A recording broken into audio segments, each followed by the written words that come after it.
दोस्तों, बड़ी खबर निकलकर सामने आ रही है। समझौते के बाद फिर से तनाव। अमेरिका ने ईरान के मिसाइल और ड्रोन ठिकानों पर किया हमला। जवाबी कार्रवाई में आईआरजीसी ने अमेरिकी सैन्य ठिकानों को बनाया निशाना। दी चेतावनी, सीज फायर का उल्लंघन कर पछताएगा अमेरिका। जानेंगे क्या है पूरा मामला। अगली खबर में आपको बताएंगे वेनेजुएला में फिर आया भूकंप।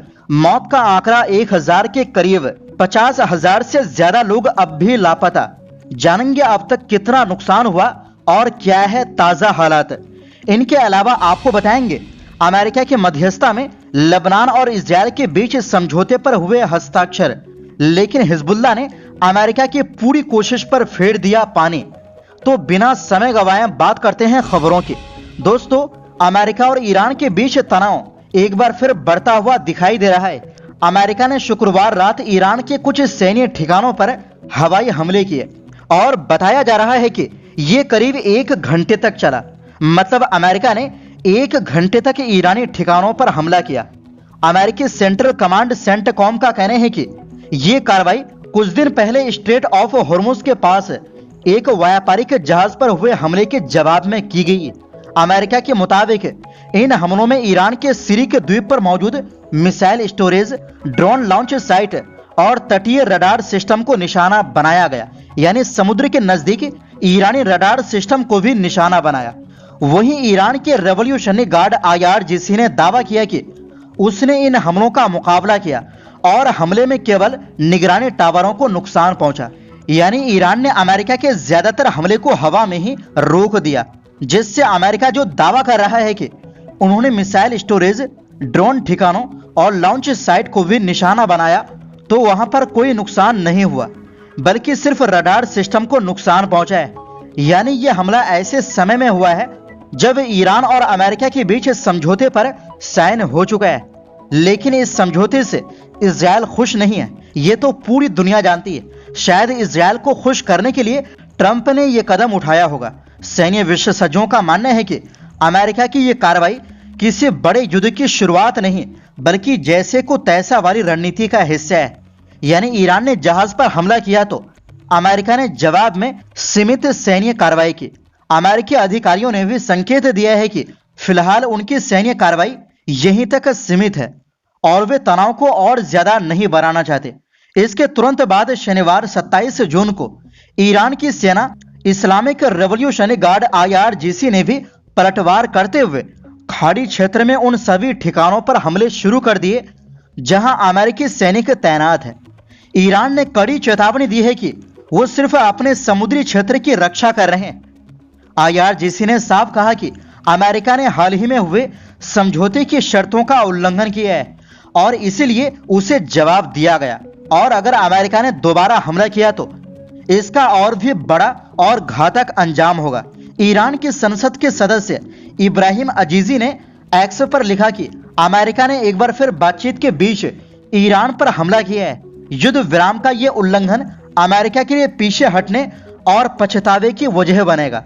वहीं दूसरी ओर दोस्तों, दक्षिण अमेरिकी देश वेनेजुएला में 25 जून को आए 2 भूकंप के बाद शनिवार को एक और भूकंप आया। देश के उत्तरी तट के पास इस भूकंप की तीव्रता 4.9 रिक्टर मापी गई। रॉयटर्स के मुताबिक इसके झटके राजधानी काराकास और माराके में भी महसूस किए गए। वहीं पिछले भूकंप के 3 दिन बाद मरने वालों की संख्या बढ़कर 920 हो गई है। 3,360 से ज्यादा लोग घायल हैं, जबकि 51,700 से ज्यादा लोग अब भी लापता बताए जा रहे हैं। यानी दोस्तों, ऐसा लग रहा है कि अभी मरने वालों की संख्या और बढ़ सकती है और ये काफी बड़ी संख्या होगी। अधिकारियों ने शुक्रवार को बताया कि अब तक 243 लोगों को जिंदा बचाया गया है। राहत और बचाव अभियान जारी है, इसलिए मृतकों की संख्या और बढ़ सकती है। कई इलाकों में सरकारी राहत टीमों की कमी के कारण लोग परिजन को ढूंढने के लिए खुद मलबा हटाने में जुटे हैं। कई परिवार हथौड़ों और दूसरे औजारों से इमारतों का मलबा हटाकर अपने परिजन की तलाश कर रहे हैं। वेनेजुएला सरकार के अनुसार America, Mexico, Colombia, El Salvador, Switzerland समेत कई देशों के 861 बचाव कर्मी राहत कार्य में जुटे हैं। संयुक्त राष्ट्र ने भी 25 अंतरराष्ट्रीय सर्च एंड रेस्क्यू टीमों के करीब 1000 इमरजेंसी वर्कर भेजने की घोषणा की है। रेस्क्यू के लिए भारी मशीनें, दमकल कर्मी और आपातकालीन टीमें लगातार प्रभावित इलाकों में पहुंच रही है। अमेरिका ने भी भूकंप राहत कार्य के लिए वेनेजुएला पर लगे कुछ आर्थिक प्रतिबंधों में अस्थायी छूट देने का फैसला किया है। इंटरनेशनल ऑर्गेनाइजेशन फॉर माइग्रेशन यानी IOM के अनुसार भूकंप से वेनेजुएला में करीब 67.6 लाख लोग प्रभावित हुए हैं।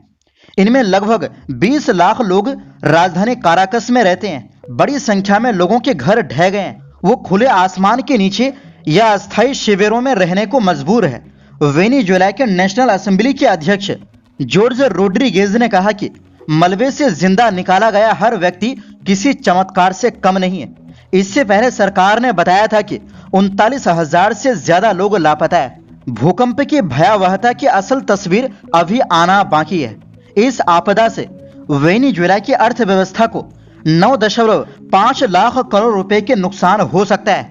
वहीं भारत ने भूकंप प्रभावित वेनेजुएला की मदद के लिए ऑपरेशन अमिस्ताद शुरू किया है।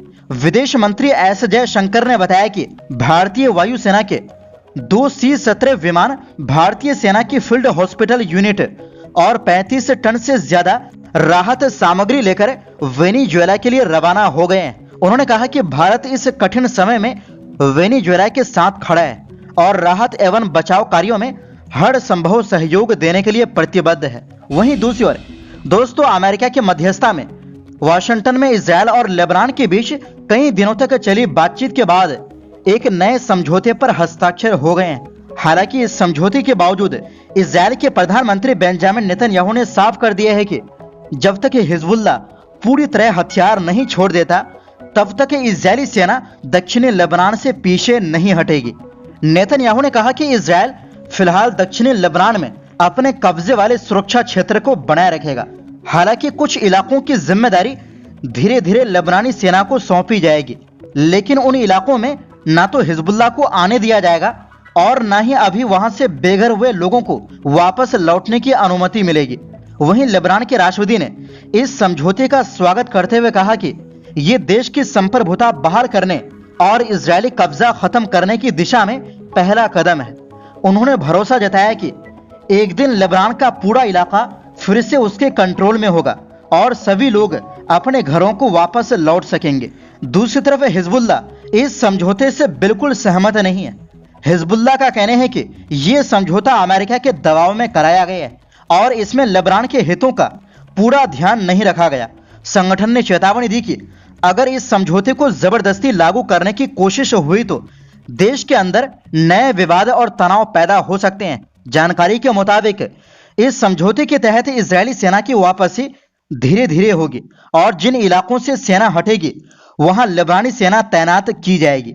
लेकिन सबसे बड़ी बात यह है कि इजरायल ने अभी तक अपनी सेना हटाने की कोई तारीख तय नहीं की है। यानी समझौता हो गया है, लेकिन जमीन पर हालात कब बदलेंगे ये अभी भी साफ नहीं है। तो फिलहाल के लिए इस रिपोर्ट में बस इतना ही।